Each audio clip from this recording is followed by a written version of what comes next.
তাহলে আজকে কি বানাচ্ছ? আজকে একটা পুঁই কুমড়ো দিয়ে আলু ছোলা দিয়ে একটা বানাচ্ছি সবজি। চলে এসো। পুঁই কুমড়ো? হ্যাঁ, চলো তাহলে দেখা যাক।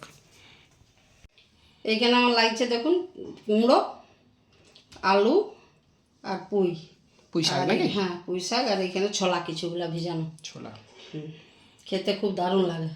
চলো তাহলে রেসিপিটা করে দেখাও। হ্যাঁ, দেখাচ্ছি। তো আমি কড়াটা বসিয়ে নিলাম। এরপর আমি পরিমাণ মতো তেল দেবো সবজিটা ভাজার জন্য। এক এক করে সর্ষের তেল। সরষের তেল।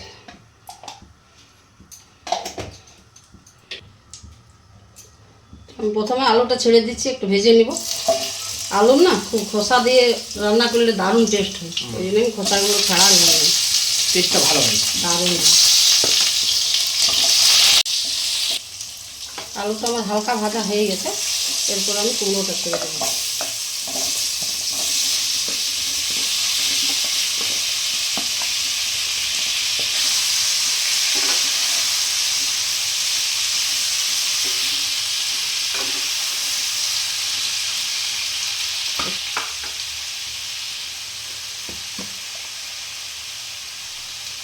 একটু নুন দিলাম।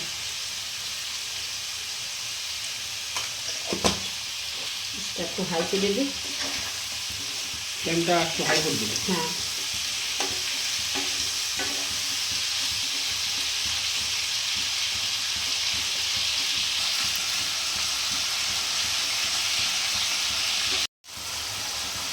আচ্ছা মা, এটা কুমড়াটা থেকে কি জলটা বেরোচ্ছে? হ্যাঁ, কুমড়াটা থেকে জল বেরোচ্ছে।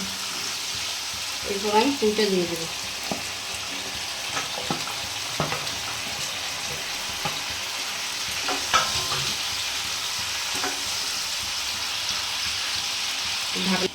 এটা কি ঢাকনা দিয়ে দিলে নাকি? হ্যাঁ, একটু ঢাকনা দিয়ে দিলাম। 5 মিনিট নাকি?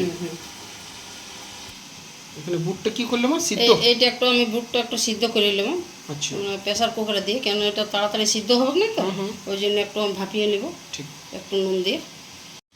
তো বন্ধুরা দেখি আমার কতটা পেয়েছে। হ্যাঁ, এই যে জলটা মরে গেছে। এরপরে এটা আমি তুলিয়ে নেব।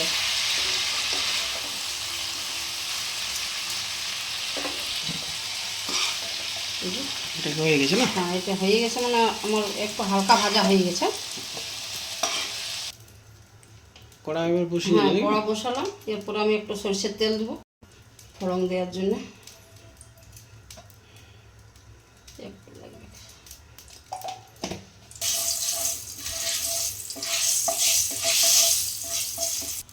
এইখানে আমি 1 চামচ কালো সরষে নিলাম আর 2টো শুকনো লঙ্কা ফোড়নের জন্য।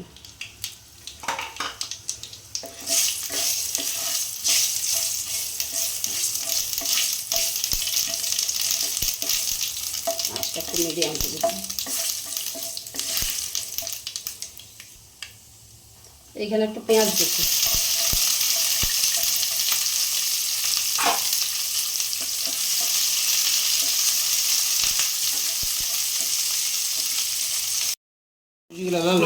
লাল মানে মাঝারি ভাজা হলো। মাঝারি ভাজা হলেই হয়ে যাবে। 1 চামচের মতো আদা রসুন আর লঙ্কা পেস্টটা।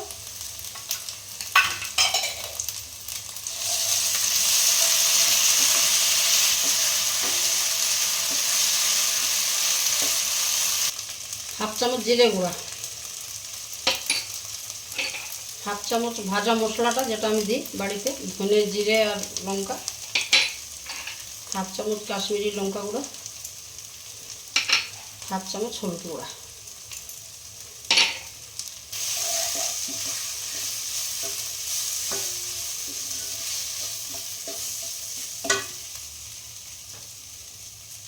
একটু জল দেবো মশলাটা কষার জন্য।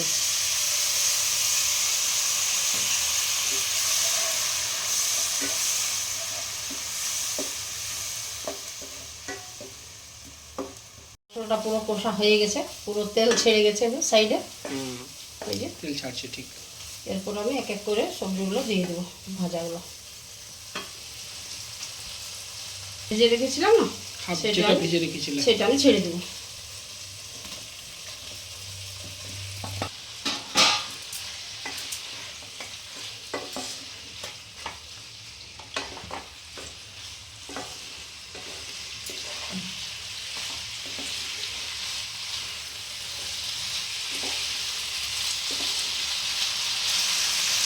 এই যে ছোলা সিদ্ধটা, প্রেসার কুকারে যেটা তুমি সিদ্ধ যেটা একটু করলে, সিদ্ধ করলাম ওটা আমি দিয়ে দিলাম। কিন্তু এত তাড়াতাড়ির মধ্যে তো ওটা সিদ্ধ হলো না, না ছোলাটা একটু সিদ্ধ হতে সময় লাগে, এই জন্য আমি রেসিপি দিয়ে নিয়েছি। এই যে এইভাবে আমাকে একটু মশলাটা দেওয়া হয়েছে, তো একটু কষিয়ে নিতে হবে ভালো করে। ছোলাগুলো ভালো করে মিক্স হ্যাঁ করতে হ্যাঁ হ্যাঁ। আর ঠিকভাবে এটা ইয়েটাও হবে, ভাজাটা হবে। সময় সময় একটু নাড়তে হবে। সিদ্ধ হয়ে গেছে কি না? প্রায় সিদ্ধ হয়ে গেছে, একটু আর লাগবে বাকি, আলুটা একটু হালকা সিদ্ধ হবে। একটু জল দিয়ে দিচ্ছি আমি এইটুকু, দিয়ে একটু ঢাকনা দিয়ে দেবো। জল দিয়ে কিছুটা সিদ্ধ হতে দিতে হবে। একটু হালকা জল দিলাম, বেশি না, হাফ বাটির থেকেও কম, যেহেতু আলুগুলো একটু সিদ্ধ হবে। একটা তেজপাতা দিয়ে দিচ্ছি।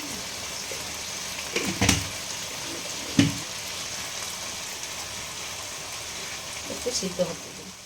কুমড়ো, আলু আর পুঁই দিয়ে হয়ে গেছে সবজিটা, আপনারাও বাড়িতে বানিয়ে খান। শুনুন তাহলে এরপর আমি খেয়ে আপনাদেরকে দেখাচ্ছি কেমন। টেস্টের পালা, এরপর টেস্ট করে আপনাদেরকে দেখাচ্ছি কেমন হয়েছে।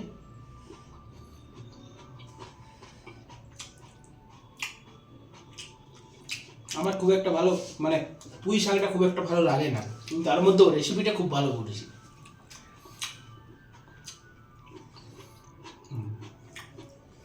রেসিপিটা খুব ভালো হয়েছে। আমার পার্সোনালি পুঁই শাক ভালো লাগে না, কিন্তু রেসিপিটা ভালো করেছে। তো চলুন, ভিডিওটা তো পুরো দেখলেন আপনারা, এইভাবে বানান বাড়িতে। আর ভিডিওটা ভালো লাগলে একটা লাইক করে দেবেন, বন্ধুর সাথে শেয়ার করবেন, আর আমার চ্যানেল যদি নতুন হন অবশ্যই সাবস্ক্রাইব করে রাখবেন। তো চলুন, পরের ভিডিওতে দেখা হচ্ছে আপনাদের সাথে। আজকের মতো বাই বাই।